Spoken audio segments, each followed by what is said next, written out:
Hi, how are you? Welcome back to my channel. So excited you're here because we are doing my week 1 Halloween-a-thon wrap-up. If you guys don't know already, Halloween-a-thon is a readathon, watch-a-thon, activity-a-thon hosted by Kelsey over at Slime and Slashers. Week 1, of course it ended like a week ago. These are always going to be a week behind just because of my posting schedule and because it takes me a little bit to get them together. I homeschool my kids and still unpacking from moving. It takes me forever to do that just because, kids. And I'm also had to move my bookshelves because finally got my couch and all that and just realized I needed to move my bookshelves. So good news is I got my corner back. Still haven't got this all the way I want it, but it's getting there. Here we are. Yeah. Hopefully the lighting's okay. Working on that. It's a work in progress. Open to suggestions always, as long as it's constructive and not rude. But you guys are always nice, so anyways, always open to suggestions if you guys have any. Week 1 went really well. I'll let you guys know everything that I did, everything that I read, everything I watched. Obviously I told you guys last week my energy has been in the gutter and my joints have been hurting really bad. It's getting a little better. I try to just listen to my body when that happens and sleep when I can, rest when I can, but obviously I had to move my bookshelves. Didn't really get to do that as much as normal. It was a joint effort. Mostly my husband did all the heavy lifting. He did all the moving mostly, except for the books. Nobody touches my books except for me, just because nobody else knows how to arrange them. But yeah, so I'm better this week. I'm really tired. By the end of the day, I'm really exhausted, but I'm doing better than I was. So, did what I could. Everything that I did, you'll see in the clips. I made some apple cinnamon bread. That was really good. Didn't really taste as appley as I wanted, but it was still really good.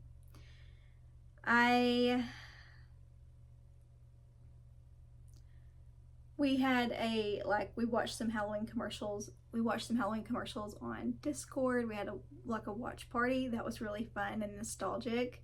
Really enjoyed that because they were from the 90s.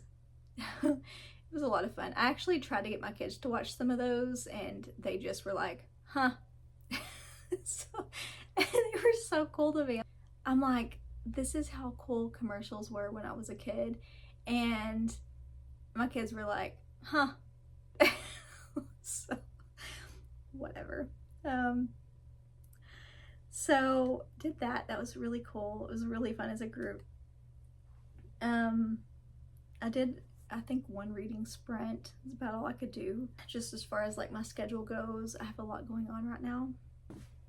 Halloween movies that I watched. I only got to watch 2 and they were both recommendations. One was a host rec from Lauren with Happy Haunts Library and it was Casper. That one is one that has been a favorite of mine for years. Loved it when I was a kid, teen, preteen. Loved it. Of course, I was always obsessed with Devon Sawa, but I watched that one. Actually watched it with my kids. And I was always obsessed with the Casper house. I love that house so much. But watched that one. Really enjoyed it. The other one is, and I will link Lauren's channel down below, obviously. And then the other one is Fantastic Mr. Fox. I had not seen that one before. And my kids and I watched it. We had our apple cinnamon bread, watched that. We loved that movie, and that one was a recommendation by Travis. He doesn't have a YouTube channel, but he is over on Instagram, so I will link his Instagram down below. And over there, I think he goes by Biblioshark Travis. And like I said, I'll link his Instagram down below. But Fantastic Mr. Fox, it was so... Hang on, there are people outside my window. So awkward. Anyways, Fantastic Mr. Fox. So cozy, so autumnal, but also hilarious. It So funny. We laughed, my kids and I laughed through that whole movie. We had the best time. Hysterical, very witty. The like I mean, just it was hysterical. It was absolutely hysterical, the antics that Mr. Fox and his little buddy gets into. But yeah, really fun. And his kid, it's like a teenage, he's like 12 in Fox years, but his kid is just this quirky, really different kid. And my son, like, I definitely saw similarities between him and my son right now. My son is 11, and even my son said, he's me. And it was hilarious, just the similarities. And he has so much snark about him and just the quirks. But my son kept saying, that is me. And I'm like, I wasn't going to say anything, but yeah, kind of. Hilarious. We had to watch it twice. We watched it 2 nights in a row, but it was great. That was the best. It was a really good recommendation, and I highly recommend both of those movies, Casper and Fantastic Mr. Fox, because they were a really great time and very atmospheric. Both for very different reasons, but just a really great time. So those were the movies. And what else did we do? I have a very small Halloween haul. I accidentally got a couple Halloween things because we went to get some stuff for our Halloween dinner party, which we are having this weekend, so you'll see that in next week's video. But yeah, we're having a Halloween dinner party, so I was getting all of the supplies for that. Like, I had to go and get ingredients for some dishes that I'm making for that, and you know, some things to prepare. But at Kroger, of all freaking places, like, who knew? Well, one thing at Walmart and a couple of things at Kroger. Some things you're not going to see until like the dinner party, just because they're like dish things. But I will show you a couple things. Okay, Walmart had this cute Hocus Pocus sign. Is this not so me because of all the like neon? Thought that was really cute. And then Kroger. You know, Kroger is not one of those places that I ever thought to even look for Halloween stuff. But I went in there, like I said, to look for things for a dinner party. And they had a whole like 30% off rack. I found this little mug, candy corn mug. I thought he was super cute. They had other ones, but this was the cutest one. They had like a mummy, a ghost, but they were pretty, they just weren't near as cute as him. They had a couple of these blacklight reactive skulls. So they had green, of course, like their mouths open. So they had green. Thought that would look really cool on my shelf. Because, you know, like I said, I have the neon, and I do have a black light because it goes with my sign that's not out right now because it was blocking my Halloween stuff. And I got a white one. I debated on white. They had orange, but I got white just because it's more like an actual skull. But they're black light reactive. Who knew? Who knew that Kroger had stuff like that? Thought I'd show you guys those things just because that's something else that I did this week. And this, I don't know if you guys care, but I got this for a pumpkin, like the light that goes in the pumpkin, because we will be carving that in a couple weeks. And I'll take you guys along for that. So, other than that, we will get into the books that I read. And I read a lot of books over the week, but I will only talk about the ones that I read specifically for Halloween-a-thon, because the other ones are for other projects and other things that I have going on. For Halloween-a-thon, I read 4 books for week 1, so we'll talk about those. The first one was Pumpkin Spice Cafe by Laurie Gilmore.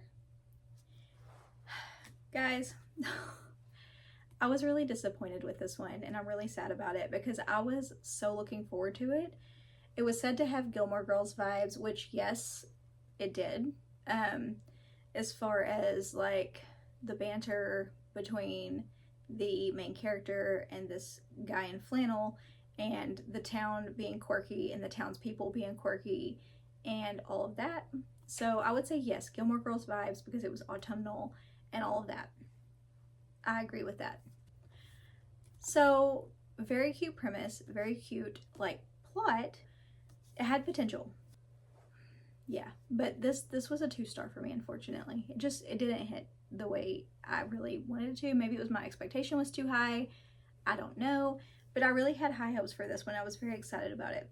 What I loved about it, we'll start there, was that it was very autumnal. It was very cozy. It was charming. Definitely had all the Gilmore Girls vibes like I wanted. It had an adorable cat. It had fun farm animals because Logan has a farm where he actually rescues animals, which I think is adorable. It's set in New England, which, hello, Gilmore Girls vibes again. He has chickens named after pop stars, which was hilarious. He has Taylor, Lizzo, Rihanna. He has an alpaca named Harry Styles.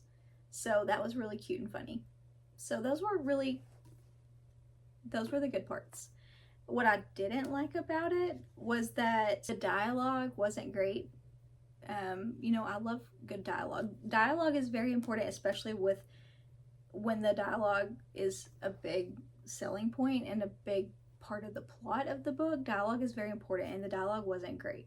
This was insta love, which if you're into insta love, that's good. I won't count points against it for insta love, because if that's what you're into, like, just because I wasn't into that doesn't mean like you won't like it. It just wasn't for me. She fell for this dude like pretty much immediately. Not my thing. Which again, I didn't count points off for that, because just because it's not my thing doesn't mean like I'm not automatically gonna be like, man, I hate it just because of that. However, there was a lot of repetitive language in it. I lost count of the amount of times the heat rose in the main character's cheeks. Like, it happened so many freaking times, like over and over and over like that. I guess that was her thing or something, but it was so many times. It was just very repetitive, and there were other things that were very repetitive too. No one had their own tone of voice. Like, everybody had the same tone of voice, it felt like. So nobody, you know, like, you know what I mean? Like, every character needs their own tone, at least. So everybody had the same tone, and I had a problem with that. It's just the problem with dialogue. But anyways, this was, I don't know, it was a bummer for me. I just wanted more from it. It had potential. The next one I read was The Autumnal, which is a graphic novel. And I went into this one completely not knowing anything about it. I just kept seeing it everywhere, and everybody was like, this is so good, you need to read it. So I was like, cool, graphic novel, something different. Haven't read a whole lot of graphic novels. The art in this was really good. I really liked the art. And let me read you the back, because I didn't do that whenever I did my TBR. It says, welcome to Comfort Notch. Following the death of her estranged mother, Kat Somerville and her daughter Sybil flee a difficult life in Chicago for the quaint and possibly deadly town of Comfort Notch, New Hampshire. From New York Times best-selling author Daniel Krauss and rising star Chris Sheehan comes a haunting vision of America's prettiest autumn. Okay, so yeah, this was really good. I really enjoyed it. This was a 4-star for me. I really enjoyed the art. The story itself, at times I thought it was going to be really cozy, like, because whenever they got into this town where Kat grew up there, so she knew about the town. But whenever they got back there, it was very autumnal, and it was sort of a cozy town, it seemed like. So I'm thinking, wow, this is kind of cozy. And I kind of thought maybe it was going to be sort of a cozy horror. It was not. It was really effed up.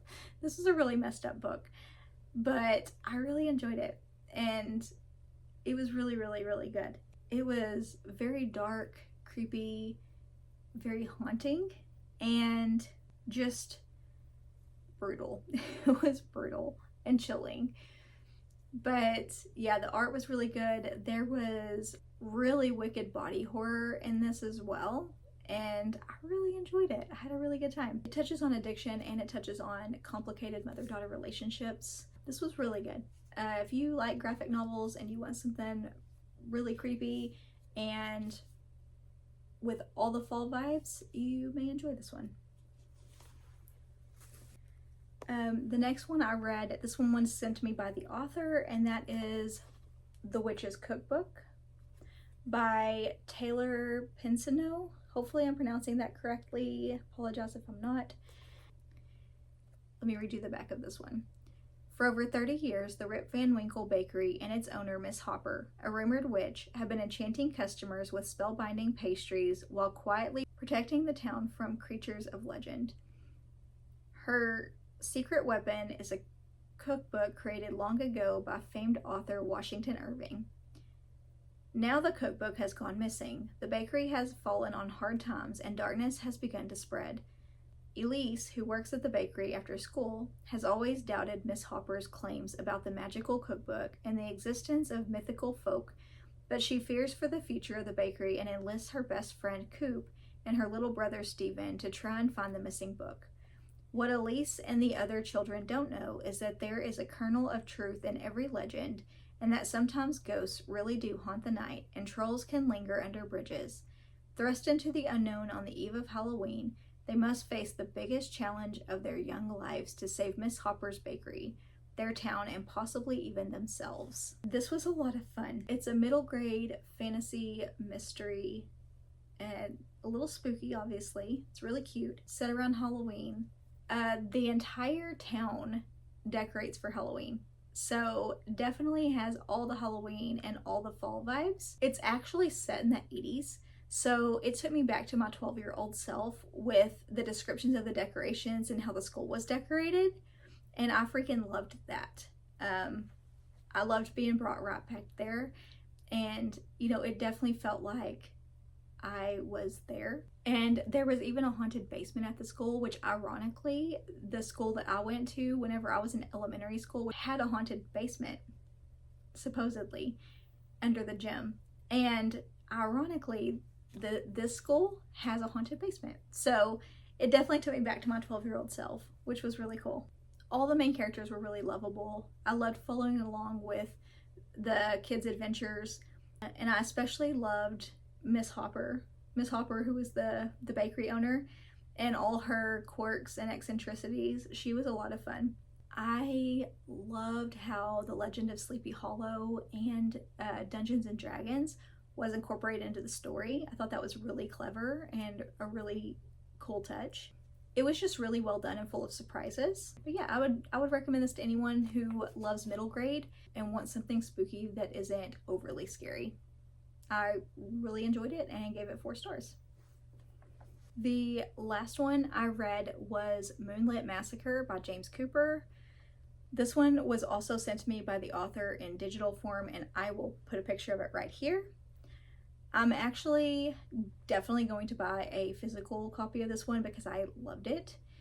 And I was actually invited by the author to his book release party in Oklahoma City in a couple weeks, which is really cool. I'll definitely be going to that. I've never met him. I don't know him personally in real life, but I absolutely love the book. So I'm like, yeah, I will definitely be going. I would love to meet him.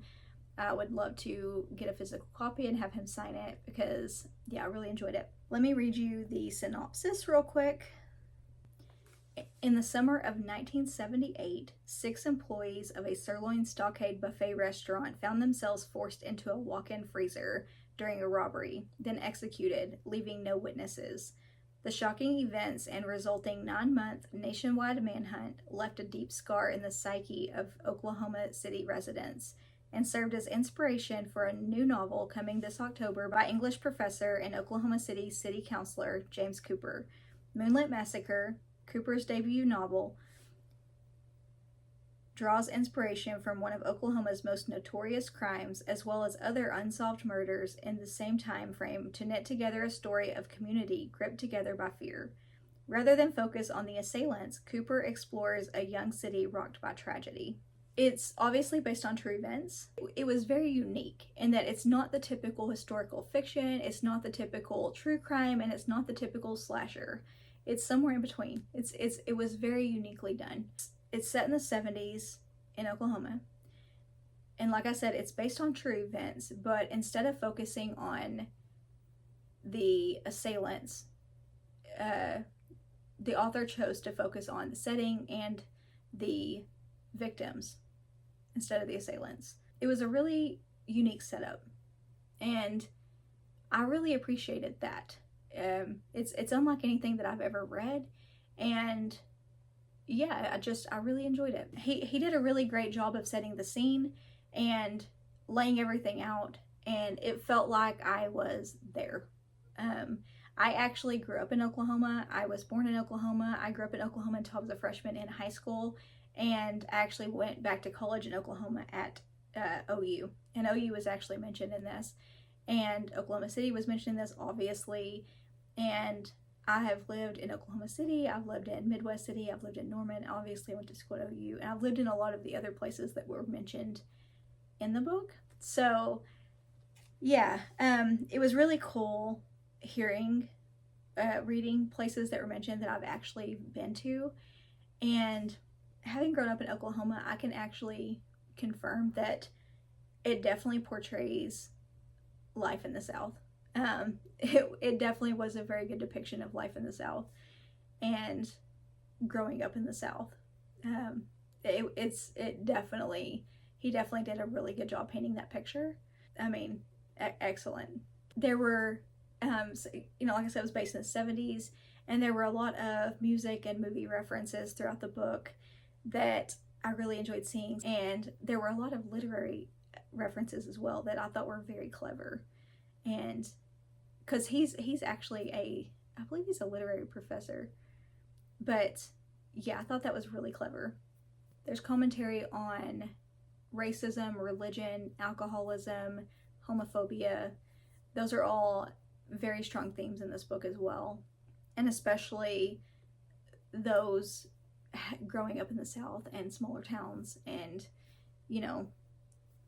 those are things that I've seen personally growing up in smaller towns and growing up in the South. So it features a diverse cast of characters who you really get to know as the story unfolds. The only thing that kept this from a 5-star, which I was very close to giving it a 5-star, went back and forth in my rating, but literally the only thing that kept me from giving this a 5-star was pacing. And it's because there were a lot of slower parts that I found myself really craving, really wanting it to pick up. I really enjoyed getting to know the characters, and I really felt for them, and I really got attached to them. But sometimes the pacing was a little slower. But however, when it picked up, and during the slasher parts of it, it really picked up. To the point that I was so into it that I literally forgot where I was. I'm in my apartment, and I was so into this book that at one point my upstairs neighbor dropped something and I jumped because I forgot where I was. I was so into this book that it's like I was in it, like I was there, and I jumped. So yeah, but like I said, it was so close. It was probably more like a 4.5, but Goodreads doesn't let you do point ratings. But yeah, this was so good. I really enjoyed it. Really enjoyed it. It was very well written, and you could tell the research that he put into this. You could tell he took a lot of time to research this, and it was really good. Excellent, very well done. So that was probably my favorite book this week. Well, actually, hands down, my favorite book this week, and I could see it be my favorite book of the month. It was excellent. So yeah, highly recommend. Is so much different than anything that I've read so far, and yeah, highly recommend it. So yeah, that was everything I did on week 1. Next week you will be some of the things that I plan on doing next week. I'm going to be making an apple crisp. I'm going to be reading a lot more books, obviously. Pumpkin Man 1, Pumpkin Man 2 by Penny Moons. I can tell you that those two I've already read, so those will be in there, and we'll see what else I get up to as far as reading goes and watching movies. Our Halloween dinner party will be in that. Making an apple crisp, and I can't tell you what else I'll get up to. We'll just have to see. But yeah, week 2 will be up next Friday or next week, and yeah, look forward to that. You probably won't be seeing my September reading wrap up until next month. I mean, it's just gonna be late just because I have so much other things going on, but yeah, that's just how it'll be. So I will see you guys next Friday. Bye for now.